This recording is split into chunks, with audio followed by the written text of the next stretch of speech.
With UCLA's talent this year, they're Final Four or bust.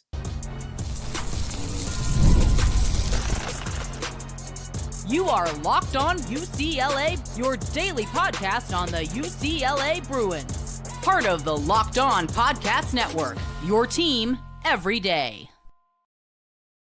Welcome, everybody, to this edition of the Locked On UCLA podcast. I'm your host, Zach Anderson-Yoxsimer, joined by Andy Patton of Locked On College Basketball. He's almost locked on everything in terms of college basketball. So thanks for joining the show. This show is brought to you by Monarch Money. Take control of your finances with Monarch Money. Use the code LOCKEDONCollege at monarchmoney.com for 50% off your first year. Welcome back, everydayers. Today we're talking UCLA's preseason expectations. Why does Andy hate the Bruins? I mean, he does hate the Bruins, but he's choking on his water. But what does it take for UCLA to be a Final Four team? And who do you think needs to be a guy that steps up to improve your thought process on them? And then the schedule. We both don't like the schedule. Why is that the case? But it does mean West Coast supremacy. Who's the best? And of course, we will tease, it's a while from now, UCLA and the Zags in segment 3. Andy, thanks for hopping on.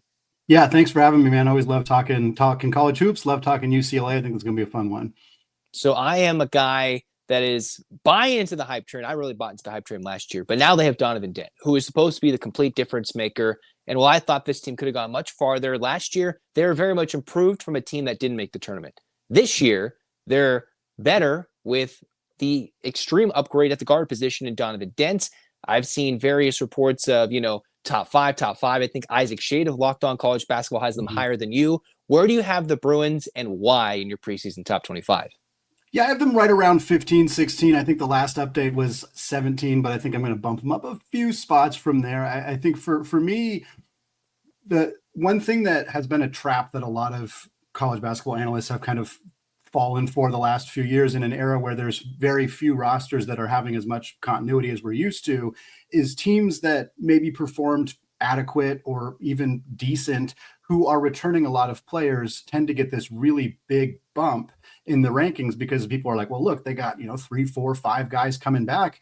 But it's like if they were a decent or mediocre team the previous year and they return a lot of key pieces, that doesn't necessarily mean they're automatically going to be better. Now, obviously, UCLA not only returns 3 key starters, but they add, a potential All-American in Donovan Dent. So it's not quite the same situation. But UCLA was not a top 25 team for most of last year. They really struggled getting into conference play, and they had some ugly losing streaks, and they did pick up some good non-conference wins. But really, ultimately, they weren't the team that a lot of people were hoping they were going to be last year. And when you get back key pieces like Clark and Daly and Bilodeau, and you add a player as talented as Dent, the expectations should absolutely be higher. And my expectations for them are better. And I think the big question for me is, how does Donovan Dent adjust to Mick Cronin's style and offense? And is that a seamless fit between the two of them? Because if so, then I think this team does have top 10, maybe even top 5 potential.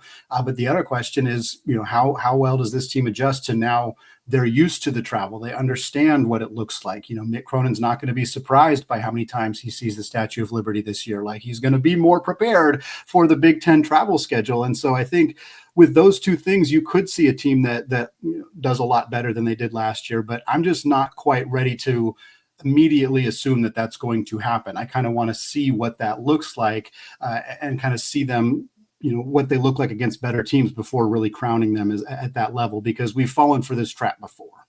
The thing that I think really needs to convince all of us, you, myself included, does Mick Cronin hand over the reins to Donovan Dent? Does he have the ability to beat Donovan Dent and have more up-tempo style, bring some flair to UCLA's game, and making it exciting? Because we've seen these last couple of years, the knock for UCLA, kind of grind it down, kind of boring. As much love as Tiger Campbell got, he wasn't up-tempo like Donovan Dent could be. And if Donovan Dent can bring up a pace of play offensively, and if Mick Cronin's team can average more than 70-plus points per game, they tend to be a very tough team to beat, regardless of how good or bad. If they can score a little bit, their defense, they're usually a pretty solid team. And with Dent, that addition, if he can come through and make a much better, much cohesive offensive unit, that's good. But this team is more than Donovan Dent. So who do you think is a guy that could really step up to make this team a more well-rounded unit that would change your perception of them being a top 5 to a top 15 team? Yeah, I think a guy that I would point out is Trent Perry, who was a freshman last year for this team. Played a small-ish role, about 11 minutes per game coming off the bench, averaged about 4 points, 2 boards. But I think he's a guy that he's a highly regarded prospect. He was, a really good high school player. Lots of programs really interested in him coming out. And, I think for Mick Cronin, one thing that we have seen him do well is develop talent. And when they keep guys for 2, 3, 4 years, those guys tend to develop into really good players. And Perry strikes me as somebody who could absolutely do that. And, I don't know the playing time, obviously with Dent coming in, and then you still keep Sky Clark and you have some other guards on this roster that are going to, command a lot of playing time. But Perry's a guy that I think could step into a bigger role and really be a key part. He's coming off the bench, I think, but he's still going to be a key part of this team. And then I would also, I think you have to talk about Xavier Booker here as well. The transfer from Michigan State, was one of the most highly regarded high schoolers in that class when he started at Michigan State, but really never found his fit for Tom Izzo and the Spartans. And I know there was some concerns about his effort and his motor and things like that. And I think that's what we need to see. If he's still that kind of low effort, low motor guy, hey, Mick Cronin's just not going to put up with that. That's not something that he really tolerates. And I think that he would just bench him and just stop playing him. But if that happens, then the depth in the front court is going to be an issue. So to me, those are two guys that I think are in different situations and have different expectations, but both of them need to be improved from where they've been previously for this UCLA team to be in that top 10, top 5 conversation. And the thing about Trent Perry, you don't see it every year. It's not often, which is kind of sad to see and sad to say, that you see a McDonald's All-American come in, get recruited. Obviously, he changed his commitment because USC's coaching situation changed. So then Mick Cronin snapped on and said, I'm going to pick this guy up. He doesn't really play. And he kind of impresses in very, very limited time, but not enough to earn more playing time than the veterans on the squad. And he stays at UCLA. There has to be something said about the continuity and how much Mick Cronin placed in his growth and ability for Perry more than Sebastian Mack, more than Dylan Andrews, who would have been seniors or juniors on this year's squad. And he's just a rising sophomore. That talks about his potential talent and breakout this year. And you mentioned Xavier Booker. UCLA is going to be defined this year by the front court. If there's no Booker, Jamerson doesn't step up. Even Anthony Peoples Jr. was the name thrown out by Mick Cronin's talk with Andy Katz just the other day. Like, I didn't even think Peoples Jr. would be on anybody's radar. If the front court can develop and they don't have to play the small ball unit a bunch, but they will do it. If they don't play it the majority of the game like they used to, then I think this team can be made for success. I'm bold in thinking this is a third weekend type of team. Obviously, brackets and matchups make a big difference. Is that bold, wrong for me to say, Andy? Or is it, if the things strike right, UCLA has that type of team to go deep in the tournament with a new exciting point guard? I think it can happen. I absolutely think that it can happen. I think for me, it's the amount of things that have to go right are probably a bit more in my mind than they might be for other people. Like, I think a lot less than 2021, though. A lot less than 2021. Yes, very true.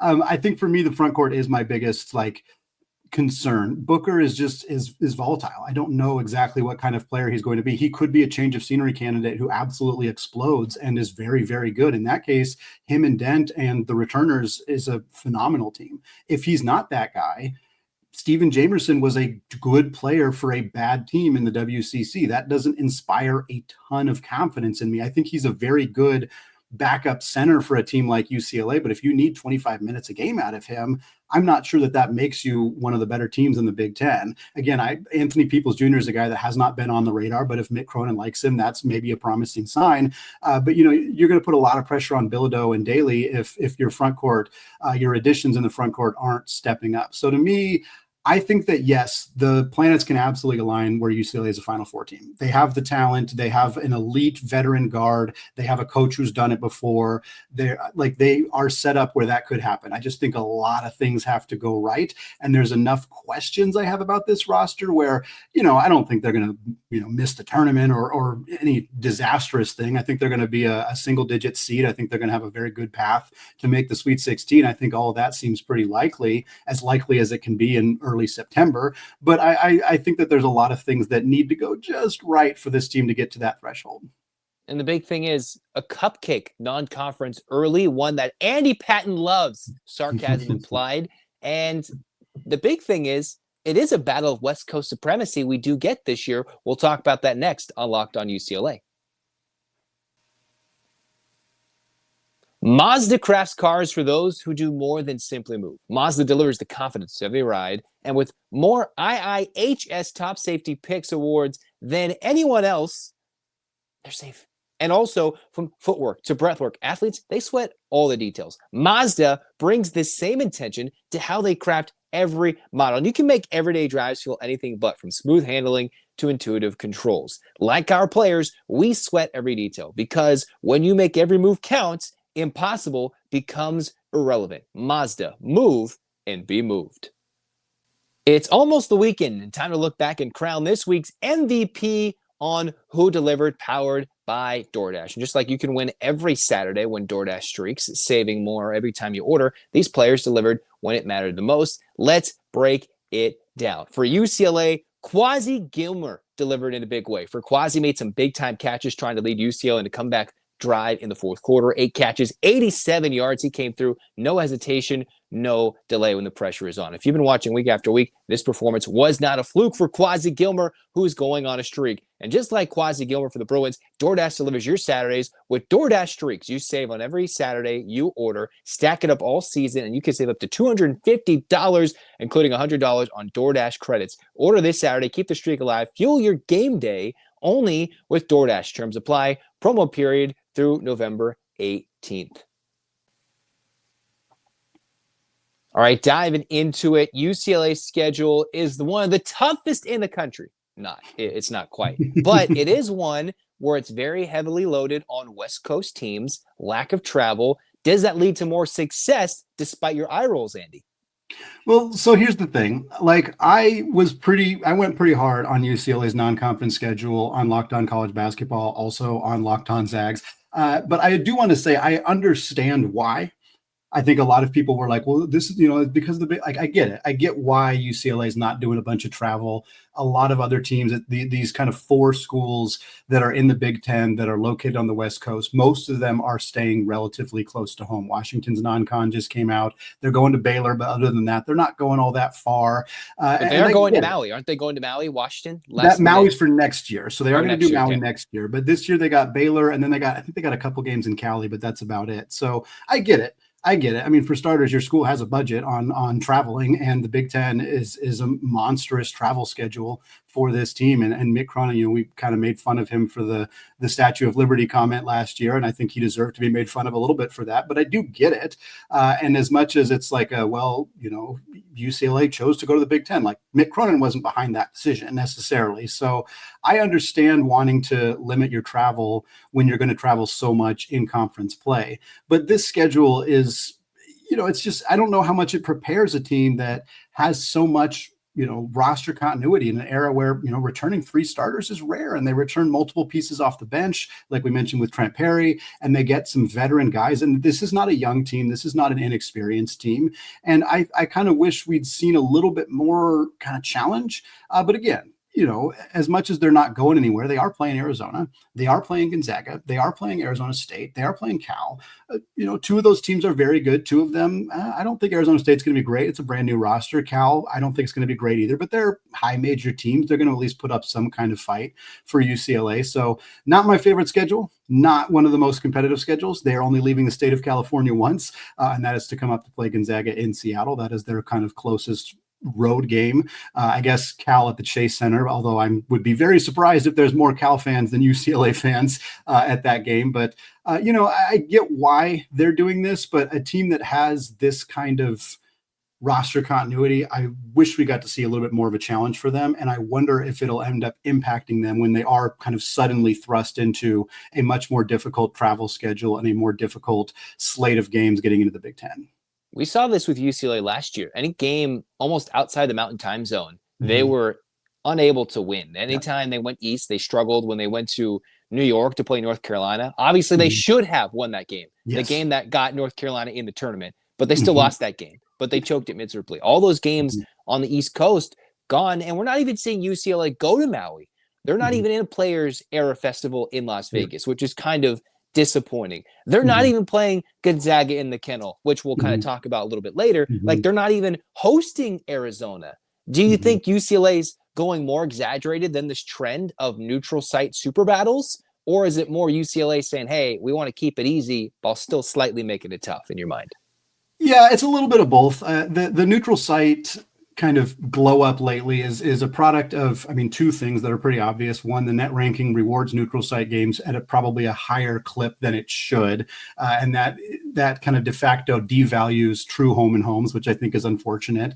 And then two, it's money. I mean, especially like speaking on the Gonzaga side of things, I really wish more teams would be willing to play Gonzaga at Gonzaga's house, but I get why they don't, because it's a smaller arena. It's hard to win there. And then for Gonzaga, I get why they're not going to go play somebody at their house if they're not going to come play at our house. So for Gonzaga, like, this series makes sense of you play at the Intuit Dome and then you play at the Climate Pledge Arena. I would point out that where UCLA is playing is 15 miles from campus and Gonzaga is about 200 miles from campus, but I digress on that topic. I just think for UCLA, my main fear is, A, you didn't give your fans any super exciting games to come to at Poly, which is, I mean, the best team they're playing at home is Arizona State. And I mean, by a pretty considerable amount, and that's not great. But obviously you're going to have a lot of really good home games getting into conference play, so that kind of makes up for it. But yeah, I think this is a bit of a cautious non-conference schedule. I think it's fun to see teams be a little bit riskier, and Mick Cronin absolutely did not do that. And I think that it's hurt them in the past. And I think there's a possibility that if they stumble on those road trips again and finish, 2 or 3 games over 500 in the Big Ten, which they should do better than that. But if that's where they end up, and if they split these Arizona Gonzaga games, that puts them in a position not to miss the tournament, but it certainly doesn't lend itself to them, getting the seed that they might deserve. And I think that's a little unfair for UCLA, but also, like, this is the bed you lay when you are not willing to take a lot of risks in your non-conference schedule. And that's exactly where they got, I believe, you can tell me if I'm wrong, they got a little underseeded getting to play Tennessee in the second round. Would you say this was last a brutal season, draw? That was rough. I thought they might get the Denver or wherever the West Coast Regional was. There's a couple early round Western regional pods, and they got sent to Lexington, Kentucky, pretty much right in the backyard for a tournament travel for Tennessee, Eastern time zone, and they're playing the late games on the East Coast, which is fine for the West Coast body clock, but that still drains you waiting all day to play the 9 p.m. tip.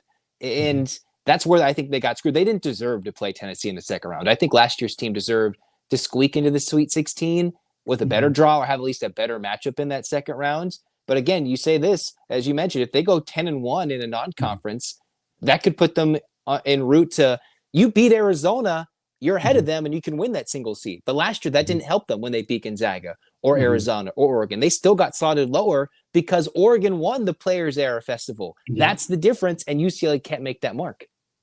Yep, that's exactly what happened. I mean, that's spot on. Oregon had a strong non-conference. I don't think they were a better team, but they got a better seed, and then they absolutely boat raced. I think it was Liberty in the first round, and then had that really epic matchup against Arizona that was super fun. And UCLA is not any lower than those two teams, but didn't get the opportunity to be in that game, and then instead, like you said, had to struggle against that Tennessee team.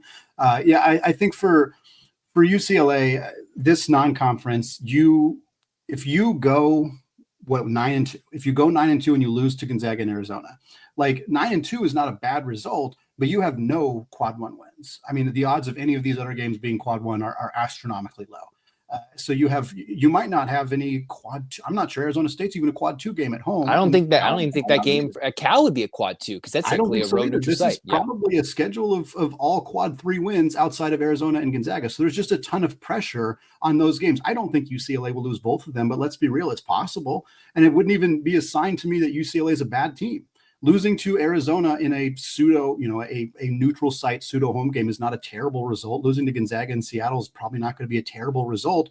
But if you lose those 2 games, you have failed in your non-conference. And compared to other teams that have 5 or 6 marquee games, you can lose 2 or 3 games and still be in a good spot. And UCLA is just, they didn't put themselves in that position. And I think that puts a lot more pressure on those 2 games. And in particular, that Arizona game, which is really early in the year. Like we said, UCLA has some continuity, so they're probably going to be a bit more prepared even than an Arizona team that has a lot of freshmen. But it feels like it puts unnecessary pressure on some of these games, because it's a bad result to basically go 9-2, and that's kind of unfair. And this is what happened last year. UCLA went and got shell-shocked on a neutral site on a quiet Friday night to New Mexico. Well, little did we know, New Mexico is right there knocking on the door to go deep in the tournament with the Donovan Dent, and UCLA wasn't ready to play. They don't even have that New Mexico type team. Pepperdine's not going to do that for me. Definitely not West Georgia or Eastern Washington or any of these other teams. I'm even frustrated that they can't even go to Cal. Like, they can't. Like, I think even you and I would agree, if they just went to Cal, that would be more challenging. I think Cal would hopefully pack it out. Yeah. Like, that's the difference between that being a quad 2 and a quad 3, very likely. And that's just, if they could go play there, or if they could have, convinced Arizona to go home and home. Although I think it's so rabid of a fan base there, they want to kind of avoid Tucson for as long as possible. But that's where I get frustrated, and we share our frustrations, because it is really boring outside of those early Big Ten games that have yet to be released. I would assume they're Oregon and Washington like last year, but that's not confirmed. It's just not going to be the same heading into January unless you sweep the Arizona and Gonzaga games. But you think if you win those two games, are you the premier West Coast school if UCLA wins those games? Yeah, I think so. I guess unless Oregon has a really strong non-conference slate as well, which they very well could. They're back in the Players Era Festival. They're playing Gonzaga in Portland. Like, Oregon's could be the team that again, if UCLA beats Gonzaga and Arizona, Oregon would have to probably be undefeated in their non-conference, which would include a couple of marquee wins in Vegas and a win also against Gonzaga. That's the only way where I think Oregon could be ahead. Washington might be sneaky good this year, but if they win their marquee non-con game at Baylor, that won't impress me all that much, because I'm not sure Baylor's going to be very good. So I don't think Washington's in that conversation. USC has a decent roster, but I'm not sure the pieces fit together for them. I think UCLA, Arizona, and Gonzaga and Oregon are the four kind of teams competing for that spot. And there's a lot of those teams are playing each other this year. So we're going to get a good sense of who that team is. And UCLA with those two teams on the schedule, and likely an early season game against Washington and Oregon, like by Christmas, if UCLA is 4-0 against those teams, which is possible, then it's not even going to be a debate. But even if they're 3-1, they're probably going to be at or near the top of that conversation. And the funny thing is, Andy, they were 5-0 against those teams, 6-0 if you include Washington against those teams. They still were ranked much, much lower. So this year, final question on this topic, the highest seed the West Coast team gets, what do you think is that highest seed? Is it a 2 seed? Is it a 3 seed? They haven't been valuing the West Coast as much lately. What do you think that seed would be? I think it's probably 3 seed. I think the SEC is not going to be quite as dominant, mostly because we've never seen a league be as dominant as it was last year. 14 teams in the tournament. Would point out that the bottom 7 teams that made the tournament, I think, had 1 combined win in the first round. So there's some question on whether that many teams deserve to be in. But the Big 12 looks strong as well. The ACC is going to be better than it was last year. Teams like Louisville and St. John's in the Big East are going to be very good. So I think it'll be a 3 seed.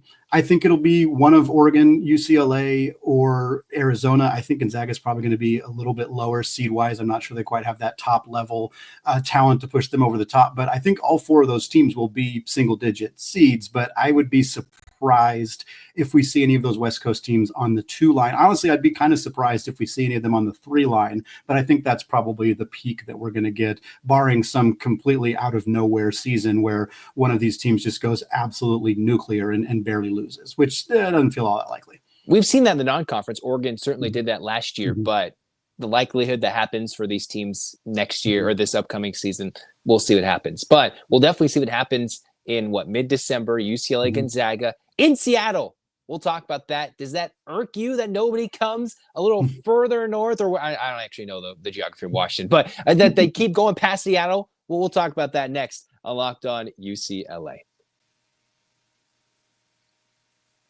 The NFL season is here, and FanDuel is making sure you're ready for kickoff with a can't-miss offer. Right now, new customers can bet just $5. $5, and if your bet wins, you'll get $300 in bonus bets. Yes, hear me again. Bet $5 as a new customer, and you'll win $300 in bonus bets if that $5 bet wins to use across the app. And it fits however you like to bet. That's FanDuel. Player props, same-game parlays, even jumping in as the live action unfolds. Check it in because it makes every game more exciting, whether you're watching your team or just keeping an eye on your fantasy lineup. So are you ready to play Download the FanDuel app now by visiting FanDuel.com to get started. That's FanDuel.com to place your first $5 bet.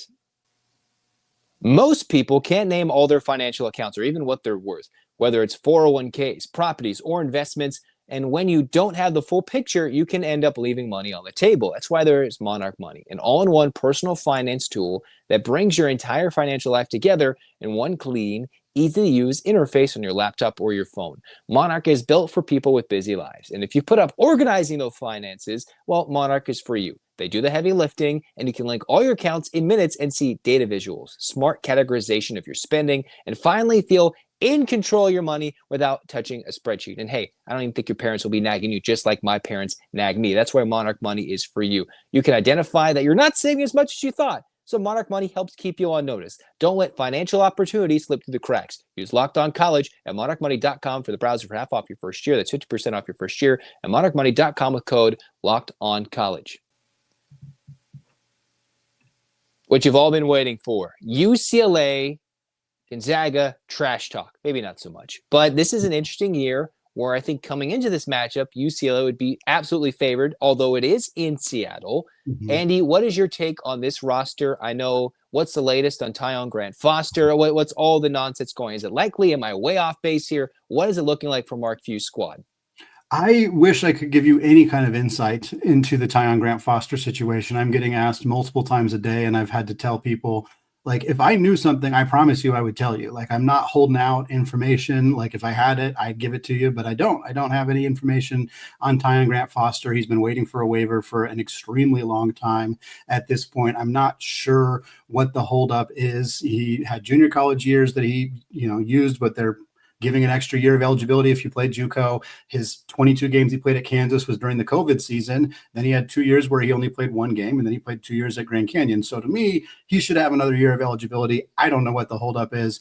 Chad Baker-Mazara at USC has played 50 more Division I games than Tyon Grant-Foster, 5-0, and he got eligibility. So I don't know. We're still waiting to figure it out. He's a huge hinge for how good this Gonzaga team is going to be. Obviously, for Gonzaga, the big story for them is the return of both Graham Ike and Braden Huff in the front court. They're two of the best front court players, scorers at least in the country. They're struggling defensively on that end, which I think is going to be a challenge for Gonzaga. Rim protection has been an issue for Mark Few's teams for basically 25 years, except for when they had Chet Holmgren and Brandon Clark.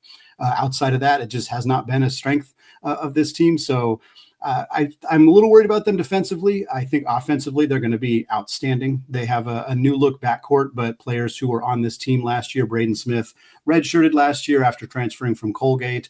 Jalen Warley redshirted last year after transferring from Virginia. Steele Venters has been on the bench for 2 years dealing with injuries. So it's going to be a new look team in the sense that it's a lot of players we haven't seen play in a Gonzaga uniform, but they're not going to be dealing with those same kind of early season growing pains because a lot of these guys have been in the system for a very long time. So I'm excited and intrigued about this team. I think another big story for them is the play of 19-year-old freshman Mario Saint-Superi, who's from Spain, who played for them at Eurobasket in the tournament and was the youngest player to play for Spain at Eurobasket since Ricky Rubio in 2009. And there's a lot of reason that those two players are compared. If Mario Saint-Superi is anything like Ricky Rubio, Gonzaga is going to be extraordinarily happy. I don't know if I can think of an international point guard who's a better fit for Gonzaga's high-octane pick-and-roll heavy offense than somebody like Rubio. So there's a lot of intrigue on this roster,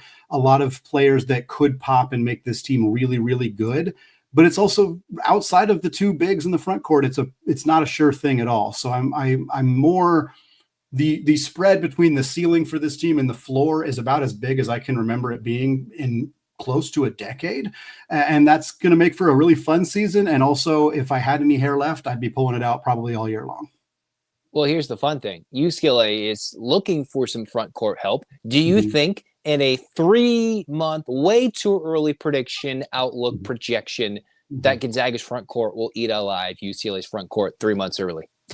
Yes, I do. I think for UCLA, I think that if they were going through their post offensively that they would be able to score, because Graham Ike is not a good defensive player. Braden Huff is a worse defensive player. I mean, they're decently big players, and Graham Ike is a very good rebounder, but neither of them are good in space. They're not good protecting the rim. I just don't think UCLA is I don't think that's really how their offense is going to operate.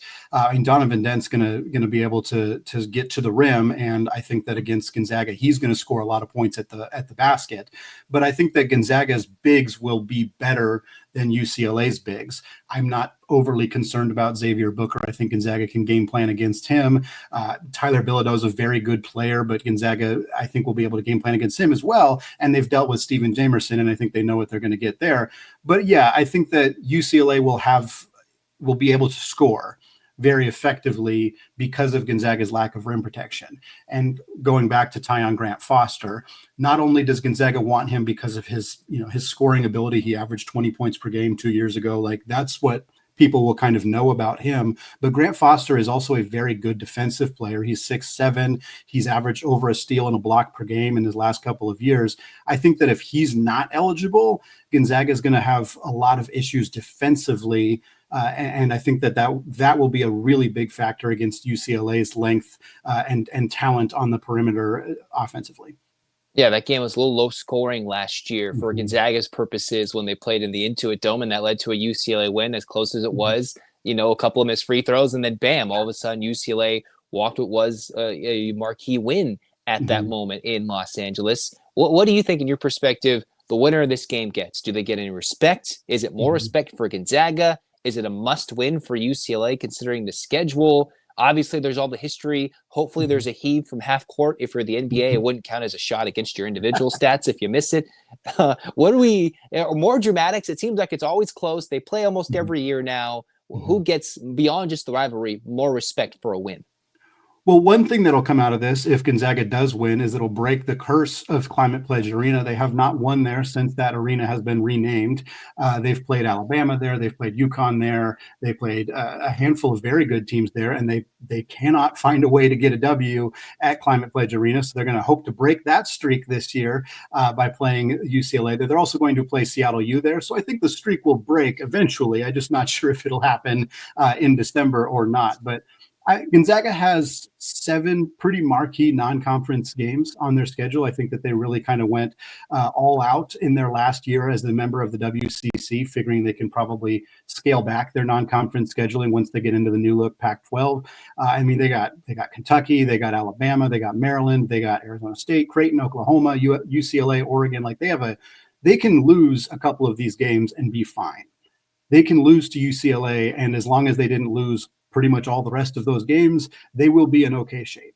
Whereas, again, as we talked about earlier, UCLA's got a little bit more pressure on them in the sense that this is one of their only marquee non-conference games. Now, and on the road, technically, it's their only one really far away from home. It's the only one it's the only one outside of California. Like, there's a bit more pressure there. Now, obviously, nobody will debate that the rest of the season from December 13th on, UCLA has a much, much, much, much tougher schedule playing in the Big Ten than Gonzaga does playing in the WCC. And so for UCLA, they'll have way more opportunities to pick up quad 1, quad 2 games after this game than Gonzaga will. For Gonzaga, this game, then the Oregon game, and then their games against St. Mary's are probably their only quad 1 games remaining. Maybe San Francisco on the road, maybe. But other than that, like that does put some more pressure on Gonzaga. If Gonzaga's coming into this game having won 2 games in the Players Era Festival, having beat Oklahoma and Creighton and Spokane, even if they've lost to Kentucky, like, they'll be fine. Like, they'll be fine if they take a loss here. If UCLA loses to Arizona, this game is more important for them. You already mentioned the rivalry aspect. Obviously, Gonzaga does not want to lose 2 in a row to UCLA. That is a big, big part of this. This is a 2-year series. They don't want to get swept. So I think that carries a lot of weight for this program. There's a lot of pride on the line for Mark Few. There's a lot of pride on the line for guys like Graham Ike and Braden Huff, who were on this team last year, who were part of that loss. Like, I think that pride and that rivalry aspect is going to carry a lot of weight too. And for Gonzaga, I think they just really want to get a win in Seattle. They got a ton of fans who go to these games every year and are pretty tired of walking away with the loss. So I think there is there's a lot riding for both teams, but I think from a resume perspective, it's probably going to mean a little bit more to UCLA, even though they're going to have more difficult games after this. I think we agree. It's a rivalry. Mm-hmm. 2, they should play every year, right? Mm-hmm. I think they should play. UCLA should go to the kennel. I think it's been a little less than a decade, but it's been quite some years since they went to the kennel. And the Bruins did win that game in the kennel, if I'm not mistaken. But we should be playing in Poly. We should be going to the kennel. I don't want to be playing in the home of the Clippers. I don't want to go play in the Crack at home. But final question about this. Is this a road environment that UCLA is going to go into that could rival what they'll see in the Big Ten? Is this similar to what they could see partially to the kennel? Or is it so much subdued being further away from campus that UCLA, it'll be like, in terms of atmosphere wise, it just won't be the same in Seattle as it compared to Spokane? Yeah, it's definitely not the same. It's a huge arena. It's a beautiful arena. It's very cool, but it's not a basketball arena for the most part. I mean, it's used up, as you alluded to, for hockey.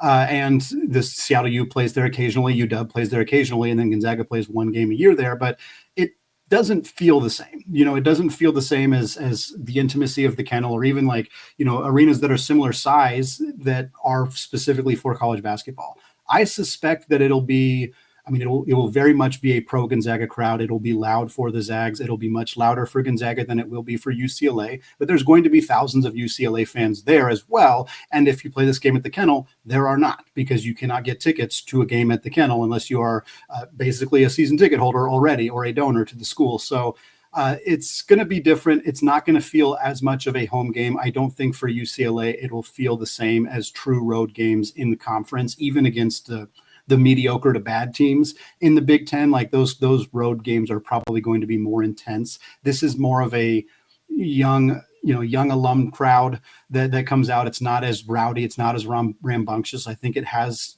it's still a home environment for Gonzaga, but it's not the same. And I think that it won't work as much of an advantage for Gonzaga as it should be. And I think that UCLA will, I don't know exactly how well this fan base travels, but I suspect for this game that any UCLA fans in the area, it's the biggest game on the schedule outside of going to playing Arizona in Los Angeles, which I think might draw quite a big Arizona crowd and UCLA crowd. This is the only big game other than, I think, maybe hosting Oregon if they play in the early Big Ten schedule. That has yet to be released. We don't know. Maybe that changes the next couple of days. But when we recorded, we don't know. And this will be a huge game, and I'm sure we'll talk about it even closer to the date. So we won't make you give a prediction 3 months in advance. I think that's kind of dumb for both of us. UCLA wins. Cough, cough. But until then, Andy Patton of Locked On College Basketball, Locked On Zags, Locked On Hoops everywhere with college basketball on our Locked On Podcast Network. Andy, thanks for coming on. Thanks for having me, man. I appreciate it.